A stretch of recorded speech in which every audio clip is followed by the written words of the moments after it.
Good morning everyone. আজকে সকাল থেকে ব্লগটা শুরু করলাম। মোটামুটি দিনটা ঝলমলে ছিল, কিন্তু আবার বৃষ্টি চলে এসছে। বৃষ্টির তো এখন আর ঠিক ঠিকানা নেই। যাই হোক, সকালবেলা সব কাজকর্ম সেরে নিয়েছি। সোনা বাবার টিফিন রেডি করছি, ব্রেকফাস্ট। তো এখানে চিড়ে ভিজিয়েছি আর এখানে একটা কলা দিয়ে বাস এটা ওকে খাইয়ে দেবো। তো এভাবে যদি খাইয়ে দিই অনেকক্ষণ পেটে থাকবে আর যন্ত্রণাটা একটু কম করবে। আর আমি এখানে মেইন যে কাজে চলে এসেছি, ওদিকে রান্নাবান্নাও কমপ্লিট করে নিয়েছি, ঘরের কাজ করছি। কারণ বৃহস্পতিবার দিন আমার শ্বশুরমশাইয়ের 1 বছরের শ্রাদ্ধ।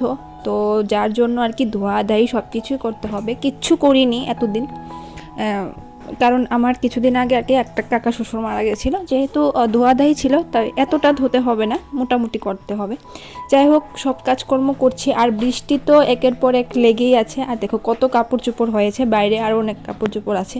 তো ওগুলো ধুয়ে আর কি সোনা বাবাকে ঘুম পাড়িয়ে দিয়েছি। আর এখন বাজে প্রায় ওই 10:30 পৌনে 11টার মতো। আমি স্নান করে পুজোও দিয়ে দিয়েছি। আজকে হলো শাশুড়ি মার একাদশী।